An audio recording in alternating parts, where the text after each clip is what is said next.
Be introductory session on thalassemia, and we'd like to emphasize on three areas of thalassemia. Firstly, what is thalassemia? Second, why there is anemia in the patients of thalassemia, and third, that why the thalassemic patients have hypochromic microcytic anemia. So let's begin. First, we try to understand what is thalassemia. Thalassemia, in simple words, is a globin gene disorder.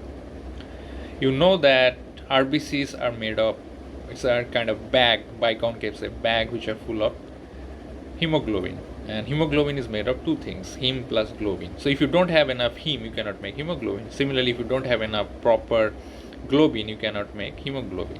So what happens in thalassemia, that either your alpha or beta globin chains are not synthesized in adequate amount. It's a quantitative problem. That means they are not synthesized in adequate amount. If your alpha globin chain is not synthesized in adequate amount, that would lead to alpha thalassemia. If your beta globin chain is not synthesized in adequate amount, that would lead to beta thalassemia. That means that alpha and beta globin chain, they should be in equivalent proportion. So if when your alpha chains are not produced in adequate amount, there are a lot of unpaired beta globin chains there, and they cannot produce a healthy type of adult hemoglobin, because adult hemoglobin is made with two alpha chains and two beta chains. Now, thalassemia is a global problem, starting from the Southeast Asia region to Mediterranean Sea and to Sub-Saharan Africa. They are all over the world actually, and it's the most common hemoglobinopathy. And the term came from the Greek word thalassa, which usually originated because the disease was seen or noted firstly in the people in the region who lives in the surrounding the Mediterranean Sea, and the countries surrounding the Mediterranean Sea like Greece, Spain, Portugal, and all those kind of countries. Now let's come back to understand that why there is anemia in the patients of thalassemia. Now, there are two reasons basically why there is anemia in the patients of thalassemia. The reason number one, which is most important cause and often missed by many, is called ineffective erythropoiesis. What do you understand by the term ineffective erythropoiesis? As I already mentioned, that the basic problem in the thalassemia is inadequate production of either alpha chain or beta chain. So suppose that we take the case of beta thalassemia. In beta thalassemia, what would happen, that the beta globin chains are not synthesized in adequate amount. So that would cause a lot of excess unpaired alpha chains in your RBC precursors, which are growing in your bone marrow. And those alpha chains would precipitate in your RBC precursors. And those RBC precursor cells, those premature RBC cells which are actually growing in the bone marrow before they come out as mature RBC in the peripheral blood, they would die, they would undergo apoptosis, programmed cell death in the bone marrow, because those unpaired alpha chains, they actually act as they have a toxic effect. So there is an effort for erythropoiesis, but that effort is fruitless. It's ineffective, and that's why we use the term ineffective erythropoiesis for this condition. So it has been seen that 60 to 70% of the RBC precursors in case of thalassemia, they died in the bone marrow due to the ineffective erythropoiesis. And second cause, I would say, that those RBCs which are even coming into the circulation, they are under hemoglobinized. They don't have adequate amount of hemoglobin. So they will not be able to function like a full healthy RBC. So their capacity of functioning would be subnormal compared to a healthy RBC. So that would also add to the problem of anemia.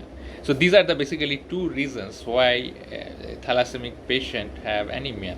Number one reason is ineffective erythropoiesis, and number two is due to subnormal functioning, due to underhemoglobinized RBCs which are present. And thirdly, I also like to add that those RBCs which come out, they often have those inclusions, those alpha chain precipitate, even they undergo extravascular hemolysis. That means hemolysis usually in the splenic macrophages. So that also lead to the hemolysis and less number of RBC in cases of thalassemia. Thirdly, I would like to emphasize the third area which I mentioned, that thalassemia is mostly the second most important common cause of microcytic hypochromic anemia after iron deficiency anemia. Iron deficiency anemia is the number one cause of microcytic hypochromic anemia.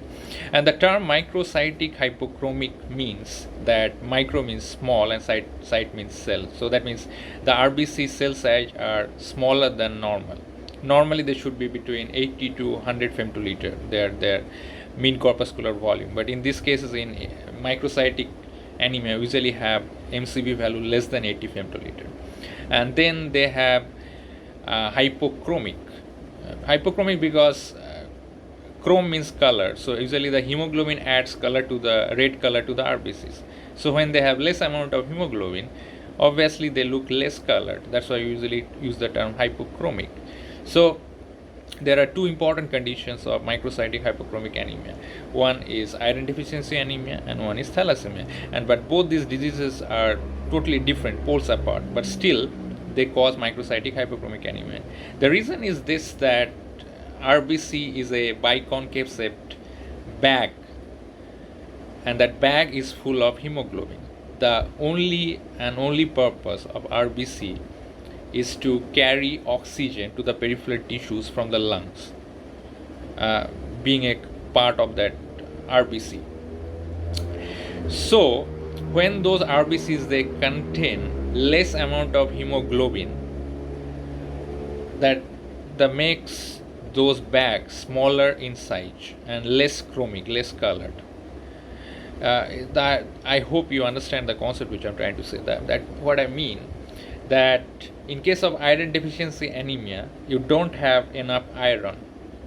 If you don't have enough iron, then you cannot make heme.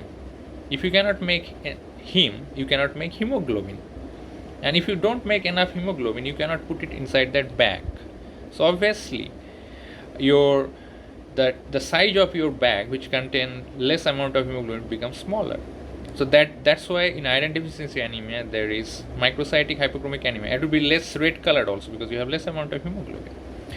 Similarly, in cases of thalassemia, heme part is okay, but there is less amount of globin is synthesized because there is a mutation or genetic alteration in the globin chain. So if you don't have globin, you still cannot make hemoglobin. If you cannot make hemoglobin, that is the main component of that bag.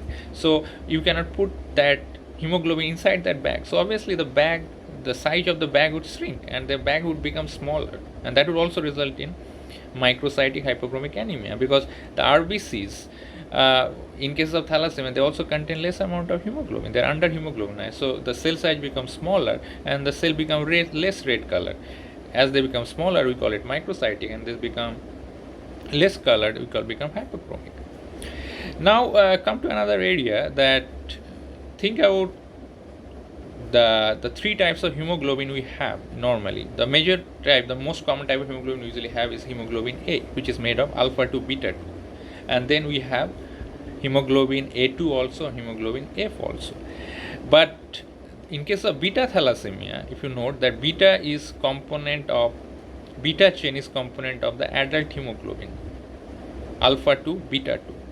So when you are producing less amount of beta chain, you cannot produce enough amount of adult hemoglobin, and that's why adult hemoglobin level becomes less in cases of beta thalassemia patients, and rather hemoglobin A2 or hemoglobin F, they become higher, because hemoglobin A2 is usually made of alpha 2 delta 2,